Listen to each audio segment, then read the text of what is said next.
आदाब अर्ज़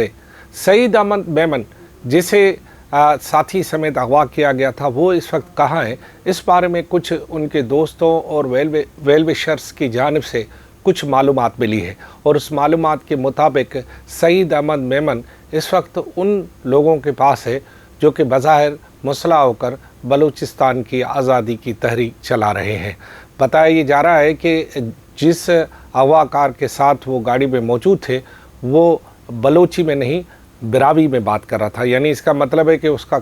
ताल्लुक़ बिरोही कबीले से है, यानी ज़हरी कबीले से था। और इससे अंदाज़ा लगाया जा सकता है कि अगवाकारों का ताल्लुक़ जो है वो हो सकता है कि उनमें मुख्तलिफ़ कबाइल के लोग हों, लेकिन उनमें ज़हरी या बिरोही कबाइल के लोग भी शामिल हैं। ये एक अलग फिनोमेना है बलूचिस्तान की। वहाँ मुख्तलिफ़ कबाइल मुख्तलिफ़ ग्रुपों में मुख्तलिफ़ शक्लों में काम कर रहे हैं, लेकिन ये जो जिन्होंने सईद अहमद मेमन को अगवा किया है उसके बारे में जो अब तक की मालूमात जोड़ी जा चुकी है उसके मुताबिक वो इस वक्त उन लोगों के पास है जो कि बज़ाहिर बलूचिस्तान में मुसल्लह तहरीक के हामी हैं। ज़्यादातर जो बताया जा रहा है कि हो सकता है कि वो अल्लाह नदर के ग्रुप के किसी ग्रुप के साथ मुंसलिक हों या किसी और ग्रुप के साथ मुंसलिक हो, लेकिन उनसे एक अपील है कि आपसे बरादराना अपील है कि हमारा जो ताल्लुक़ है सिंध बलूचिस्तान का वो देरीना ताल्लुक़ है, और इस ताल्लुक़ को निभाते हुए एक ऐसे अफसर जो कि रिटायर अफसर हैं, और दूसरी बात है कि वो 60 साल से ज़्यादा उसकी उम्र है, और तीसरी बात ये कि वो बीमार हैं, उनके जो है उनको हर तरह से बीमारियां लाहक हैं और वो बग़ैर मेडिसन के रह भी नहीं सकते। अगर उन्हें ज़्यादा देर बग़ैर मेडिसन के रखा भी गया तो अल्लाह न करे वो ज़्यादा देर ज़िंदा भी नहीं रह पाएंगे। तो लिहाजा अपील यही है कि ईद के दिन जब तमाम लोग, आपके घर वाले भी इस वक्त किसी न किसी तरह कहीं न कहीं ईद मना रहे होंगे, कोई सेवियाँ घर में पकाई होंगी, किसी ने कुर्बानी की होगी, कोई कुर्बानी के इंतज़ार में होगा, तो लिहाजा आज के दिन सईद मेमन की फ़ैमिली जो है वो तो ना ही घर में खुशियाँ कर पा रही है, ना कोई कुर्बानी का इस तरह जश्न मना रही है जिस तरह के खुशी खुशी से लोग कुर्बानी करते हैं, ना कोई ऐसा समा उन्होंने घर में बांधा हुआ है जिससे खुशी की झलक नज़र आए। वो मुंतज़िर हैं, उनकी आँखें और दरवाज़े सईद अहमद मेमन साहब की बाज़ियाबी के लिए। हो सकता है कि सईद साहब ही ना हो, यहाँ पर इस मुल्क में पता नहीं कितने ऐसे घराने हों जिनके शख्सियत, जिनके बड़े, जिनके बच्चे, बेटे, भाई, बुज़ुर्ग इस वक्त उनके घरों में ना हो और वो भी उनकी राहें तक रहे हों। हम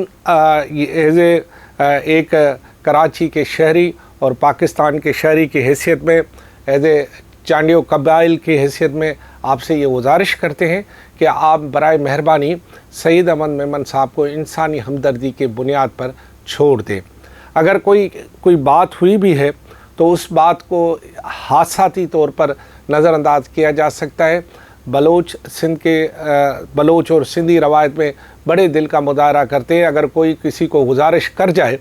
तो वो कत्ल के मामलात भी बख्श देते हैं। अगर आप चाहते हैं कि कहीं पर सईद अहमद मेमन साहब, उसके दोस्त या कहीं और आपसे रिक्वेस्ट करने के लिए पहुँचे तो वो भी कोई बुरी बात नहीं है, लेकिन हम चाहते हैं कि सईद अहमद मेमन साहब अपने घर पे पहुँचे। अब बलूचिस्तान के हालात के बारे में गुफ्तगू की जा सकती है, बलूचिस्तान में इस वक्त लोग किस तरह ट्रेवल कर रहे हैं इस पर भी बातचीत की जा सकती है, बलूचिस्तान में सरकार का किस तरह रवैया इस पर भी बातचीत की जा सकती है। लेकिन मैं सनाउल्लाह ज़हरी साहब, अख्तर मेंगल साहब, अमीनुल्लाह मेंगल साहब और बाकी जो मेंगल साहिबान हैं उन्हें, या जो ज़हरी कबीले के लोग हैं जिनमें अली हसन ज़हरी साहब हैं या दीगर हैं, उन सबसे अपील करता हूँ कि बराए मेहरबानी अपना असर रसूख इस्तेमाल करें और सईद अहमद मेमन साहब को ये ईद अपने घर में गुजारने का मौका फराहम करें और वो अपने घर पहुँचे, क्योंकि आपसे हमारे ताल्लुकात सदियों से देरीना है और यही वजह है कि हम चाहते हैं कि इस ताल्लुक़ को मज़ीद ख़राब न किया जाए, बल्कि इसको बेहतर करने की जो तमाम तर कोशिशें हैं उसमें ज़रूरी है कि सईद अहमद मेमन को जो है वो रिहा किया जाए। लोग अपने कोई भी दुनिया में अपने हक़ की बात करता है, हम उनके हक़ की बात को कदर के निगाह से देखते हैं, लेकिन किसी को अगवा करना, किसी को नुकसान पहुंचाना, یا خدا نخواستہ اسے ٹارچر کرنا یا اس کی فیملی کو ٹارچر کرنا، یہ نہ تو حق کی بات ہے اور نہ ہی اس سے آپ کے حقوق حاصل ہو سکتے ہیں۔ حق اور حقوق تبھی حاصل ہو سکتے ہیں جب آپ کسی ایک نہایت بے گناہ کو جو ہے وہ کوئی بھی نقصان نہ پہنچائیں۔ لہذا ہماری آپ سے اپیل یہ ہے کہ میمن صاحب کی اس وقت طبیعت بھی ٹھیک نہیں ہوگی یقیناً جس طرح ان کی کنڈیشن ہے، اور دوسرا یہ کہ اس کی وجہ سے اس کی فیملی بھی اس وقت اذیت کا شکار ہے اور بڑے صدمے میں ہے۔ تو لہذا آپ سے اپیل کی جاتی ہے، ایک پڑوسی صوبے کے، ایک بھائی کے ناطے، ایک دوست کے ناطے، ایک ہمدرد کے ناطے، ایک پاکستانی شہری کے ناطے آپ سے اپیل کی جاتی ہے کہ برائے مہربانی آپ اس بات کو ہمدردی سے غور کریں اور سعید احمد میمن کو رہا کریں۔ آپ کا شکریہ۔ خدا حافظ۔